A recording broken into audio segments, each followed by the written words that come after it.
A modern Tokyo crosswalk shattered into blinding sand. Kazu opened his eyes to a world 3,000 years before the engine. Bound, sun-scorched, with the taste of copper and sand in his mouth.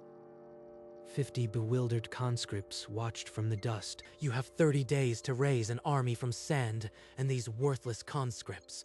Fail, and you'll be buried alive under the temple foundations. Army? I can barely stand. 30 days. Or the temple foundations would swallow him alive. No tools, no soldiers, only sand and a death sentence. Pray to whatever gods you know, stranger. You'll need more than luck. I was a mechanical engineer. I looked at the dunes and saw silica, iron sand, natron. The desert held secrets. Silica for glass, black sand rich in iron, natron and copper veins bleeding green.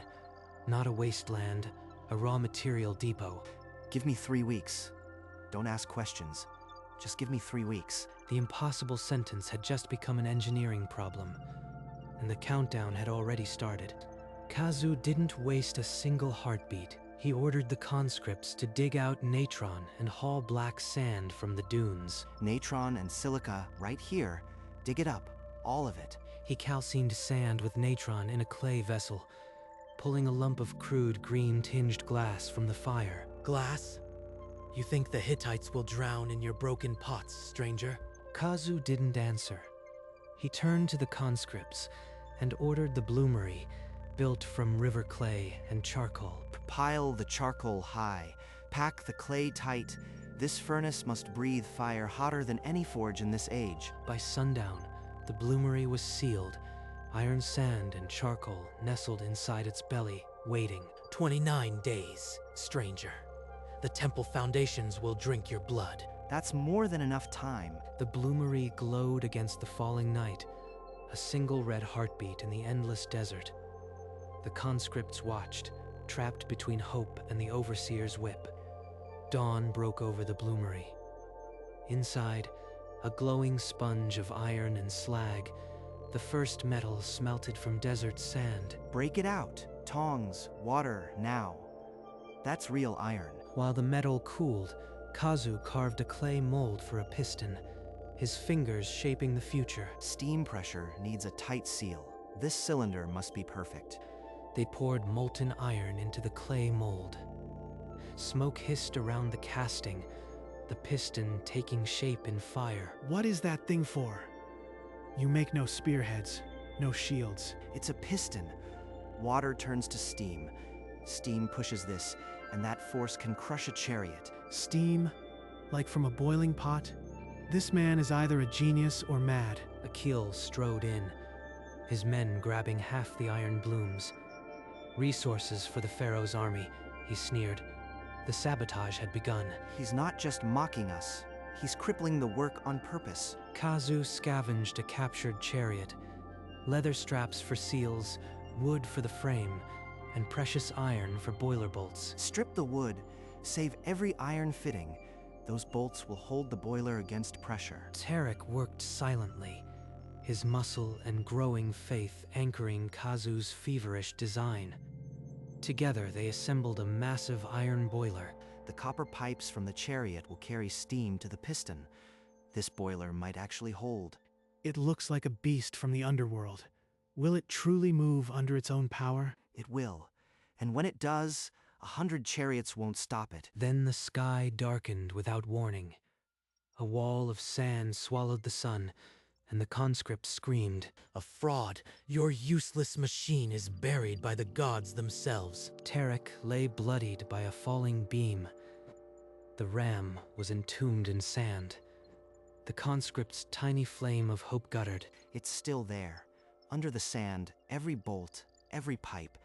We just need to dig it out. Kazu and a handful of conscripts dug the ram free under Akil's stare. They worked through the night repairing every break. By dawn, the boiler was resealed and the piston aligned. The machine stood again, ready for the test of fire. Light it, stranger. Let the conscripts see your miracle. Kazu hesitated. Something felt wrong, but Akil's whip cracked behind him. He opened the valve. Pressure is spiking too fast. The safety valve, it is loose. The boiler exploded with a thunderclap of steam and fire. Kazu was hurled backward into the sand. Pathetic. Weeks of noise and smoke, and you give them an exploding kettle. The conscripts laughed, bitter and afraid. Only Tarek, his arm still bound from the beam, struggled forward. Get up, Kazu. That valve popped before the fire. It was no accident. Kazu stared at the twisted metal and the sheared bolts. Sabotage. The attack had come from inside. Under moonlight, Kazu turned the twisted valve. The threads were gouged in a way no pressure could cause. Someone loosened it, just enough to blow under heat. He scratched a new safety valve into the sand, a spring that would vent steam before any sabotage could kill them. This stranger is cursed. The gods sent the storm and the explosion because his hands are poison. The conscripts' fear curdled into anger. They picked up rocks and advanced on Kazu. Tarek stepped into their path, his wounded arms still bound. He faced the mob alone. The valve was tampered with. I saw it before the fire. Someone wants us all dead. He hasn't slept. He heals our wounds. I believe in him. Who else will stand with us? The mob paused. A few lowered their stones. A handful of conscripts came forward, ready to work in secret. By dawn, the secret workshop was hidden behind canvas. Tarek at Kazu's side, a crew of believers ready to build again. Inside the canvas walls, timber rose into a 3-story siege tower. Copper pipes ran down its spine like veins. Gravity will feed the oil. From the top tank, it'll flow down through these siphons. No pumps needed. They filled the top reservoir with captured lamp oil. The siphons glistened, ready to spit fire. Kazu lit a torch and touched it to the first siphon. A 30-foot jet of flame roared across the desert floor. By the gods, it works. We can burn their chariots before they reach us. But Akil's spies had heard the roar. He doubled the guards around the camp, sniffing for the source. I want every canvas searched. That foreign dog is building something again. Tarek sent a false alarm at the west gate, drawing the guards away while the tower was hidden beneath sand-dusted cloth. That night, Kazu drew a circle in the sand and filled it with 10 symbols: ram, tower, ballista, hurler, and 6 more engines only he could see. We are not soldiers, we are operators, and these are the machines that will end the Hittite charge. The ballista frame rose from cedar beams. Conscripts treadled the drive wheel, while Kazu aligned the rotating javelin drum with iron pins. 6 javelins, 1 crank. Each fires before a chariot can cross the killing ground. Beside it, the oil hurler grew, a tower of gears and leather belts, a clockwork pump that would hurl burning oil with precision. The pump must spin perfectly. One slip and the oil will ignite in your hands. Kazu tightened a gear with his own blood-caked fingers. He had not slept in 2 days. That night, Akil tried to sneak into the workshop. Tarek's sentries caught him crawling under the canvas with a dagger. I'll have you all whipped. I am the voice of the Pharaoh. They threw him into the dust. By dawn, he was in the governor's tent, dictating the decree that the stranger was a demon to be executed. Tarek learned of the message through a bribed scribe. The runner would reach the capital in 5 days. Then we have 5 days to finish 10 machines, or the Pharaoh's guard will be here before the Hittites. The deadline crushed them. Gears seized from misaligned teeth. Leather belts snapped under the strain. Hold. The main drive belt has slipped off the drum. Reverse the treadle slowly. A copper pipe cracked under the vibration. Black oil pooled beneath the hurler, seeping toward the forge. A stray spark landed. The oil exploded upward in a sheet of orange fire. One conscript became a human torch. They smothered him with sand-caked canvas. His screams broke the rhythm of the workshop into silence. Enough. We are not soldiers, you said. But we die like them anyway. Yes, we die. But if we stop now, we all die in the temple foundations. I need you to trust the design. Kazu knelt beside the burned man and bound his wounds with his own tunic. The conscripts watched in heavy silence. This can't happen again. Every gear ratio, every belt tension, one mistake, and we lose more than a machine. They worked through the night, recalibrating every tooth, every tension, as the desert wind carried the bitter scent of scorched skin and determination. While digging for fresh natron, Tarek's shovel struck wood. Under a collapsed tent, 3 chests burst open with hoarded iron bars and natron. Kazu. This is the iron he took. He hid it here to starve our work. The conscripts gathered, eyes widening at the stolen wealth. The sabotage was now undeniable. Whispers turned to growls. Lies. That is my personal stock. You have no authority. He stole from the Pharaoh's own project. This man is no overseer. He is a thief and a killer.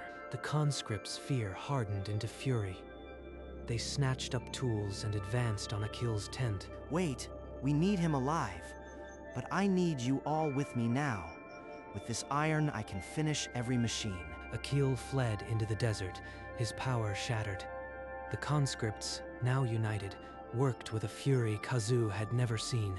Within hours, a new boiler was forged, and a steam engine hissed to life, its piston pumping with relentless power. It works. With this power, we'll crush the Hittites before they even see our faces. Akil didn't get far. The desert swallowed horses faster than men, and Tarek's riders swept him from the dunes with ropes. You fools! The Pharaoh will flay you for this. Killing him would be easy, but I need every hand hauling iron and charcoal. His mercy silenced the camp. The conscripts saw a leader who could forge even enemies into tools. Akil, stripped of his collar, heaved sand buckets under the glaring sun. His glare promised vengeance. With the stolen iron, production exploded. Gears meshed, pumps sealed, and the ballista took its final shape. They wheeled it to the firing line. Kazu loaded 6 javelins into the rotating drum. On your mark, Kazu. The tension is singing. The treadle spun.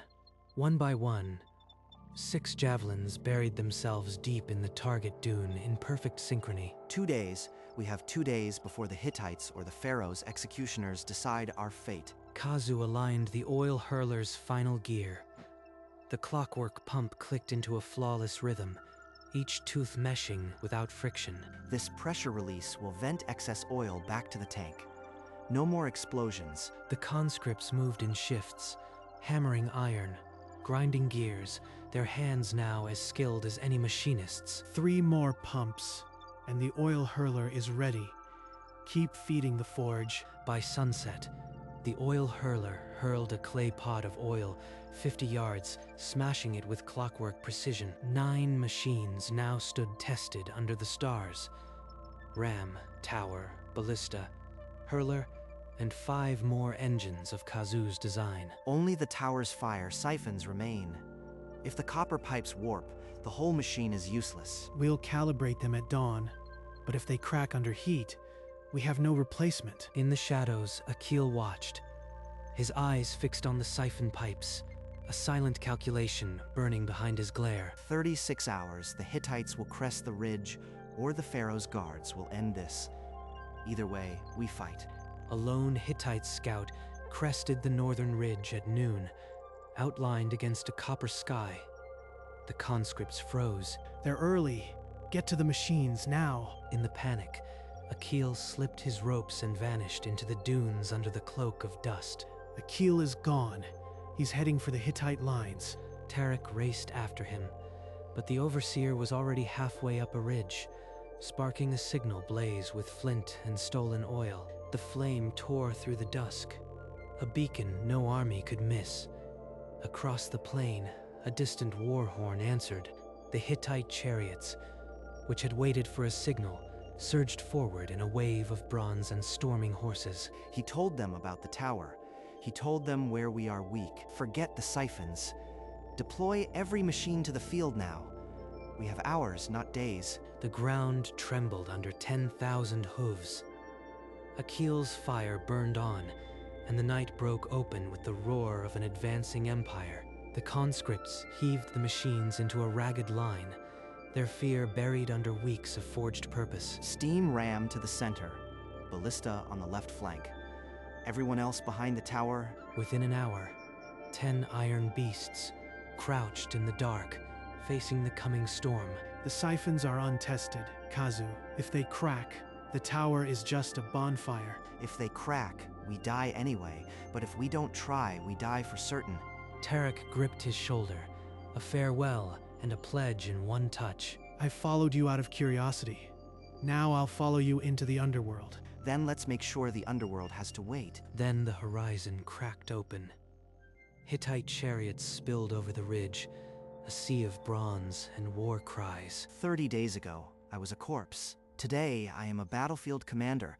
Let's see if my machines are better than theirs. The steam ram belched smoke and charged. Its iron ram head caught the first chariot full on, snapping the axle like a twig. The siege tower's siphons roared to life, spitting liquid fire in wide arcs. Hittite horses reared, screaming. 6 javelins, 6 chariots. Keep feeding the drum. The oil hurler's clockwork pump turned, hurling clay pots of burning oil into the Hittite center. A wave of fire split their formation. Then the pump seized. A gear tooth had sheared off. Black smoke curled from the mechanism. No. Without the hurler, their center will reform.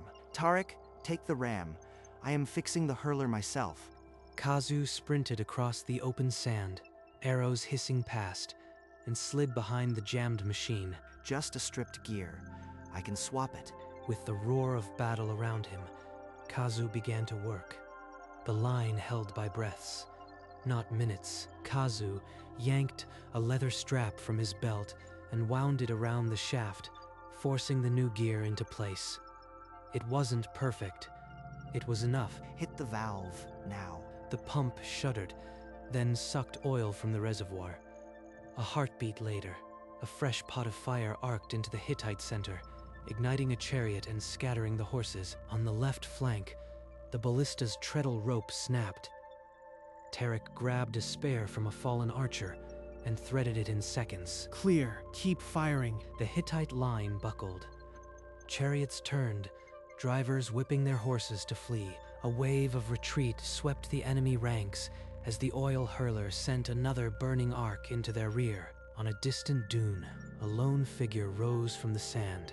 Akil, his face lit by the burning field, watched his triumph turn to ash. His signal had brought them only death. The Pharaoh's overseer stood frozen in the ruin of his own betrayal. Akil, he's still watching. He'll answer for this. The last chariot vanished beyond the ridge. Silence swallowed the field, broken only by the crackle of dying fires. Kazu's legs buckled.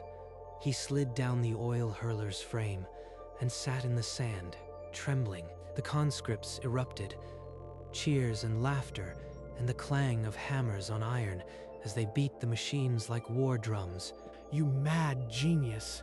You did it. Tarek's grip tightened. A line of gold glittered on the eastern horizon. The Pharaoh's entourage, a solitary figure, broke from the dunes, running toward the royal line. Akil, his robes in tatters, already shouting. He'll twist everything. We have to get there first. My legs won't carry me, but the truth will. The gold palanquin drew nearer, its white ostrich plumes swaying. The god king was coming to judge the living and the dead. Kazu forced his legs to hold. Tarek stood at his shoulder, a wall of muscle and faith. They waited for the verdict. The Pharaoh stepped from the palanquin, his coal-lined eyes sweeping across the 10 smoking machines, the shattered Hittite chariots, the kneeling conscripts. Divine One, I oversaw these constructs. The foreigner merely assembled parts under my command. He lies, great Pharaoh. He hid our iron, loosened our valves, and lit the signal fire that brought the Hittites. The Pharaoh raised a single hand. Guards seized Akil, stripping the gold collar from his neck before he could utter another lie. Then the living god turned to Kazu, still on his knees in the sand, oil and blood caking his tunic. Rise, maker of iron thunder. The pharaoh's hand closed around Kazu's arm and pulled him to his feet, a gesture no foreign slave had ever received. From this day, you are no condemned man. You are High Architect of Egypt, voice of my will in stone and iron. Akil was dragged away, his name to be struck from every temple. The conscripts roared until the desert trembled. Kazu stood in the shadow of his machines, a stranger no longer, now the pharaoh's right hand, with a kingdom of sand and fire at his command. Servants led Kazu through halls of gold and lapis, but his hands clenched, missing the grip of a hammer. These walls are beautiful, but I don't belong here. He stared at his hands, scarred from forge and sand, and saw tools, not titles. That night, he walked back to the old desert camp, where the 10 machines stood silent under the stars. This is where I belong, not in a palace, in the dust with iron and fire. Tarek found him at dawn, sitting against the steam ram's wheel, a faint smile on his lips. I knew the palace couldn't hold you. You are still that sand-caked stranger who wouldn't die. I didn't come here to wear gold. I came to build. They sat together in the workshop, 2 men who had stared down an empire, now dreaming of what to build next. And then Kazu picked up a lump of chalk and began to draw, the first blueprint of a new world. The blueprint became iron and wood. Within weeks, the first irrigation pump churned Nile water into the desert canals. Look at it, Kazu. Fields where there was only sand. Cranes lifted stone for temples without a single whip crack. Looms driven by water wheels wove linen faster than 100 slaves. This is what machines should do, not destroy, build. Then the pharaoh's golden barge moored at the new docks, and the god king himself stepped onto the reclaimed land. You have turned my wrath into water, High Architect. Egypt will remember this age. The pharaoh placed his seal on a papyrus, granting full resources and royal blessing to every project. With this, we will build a kingdom where machines carry the burdens, not men. And I will help you build it, my friend. The old conscripts, now master builders, cheered. The desert had yielded an army of iron, but now it would yield cities. Years later, Kazu stood on a limestone cliff overlooking a city woven with aqueducts and water wheels. He watched the gears turn in the canals he had designed, the same principles that once drove a ram. The piston was the first.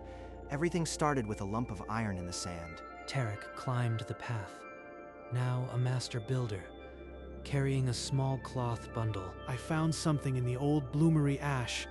I thought you might want it. He unwrapped a fragment of the original piston, polished to a silver gleam. The first piston I ever cast. It nearly killed me, but it also saved a kingdom. You never raised an army again.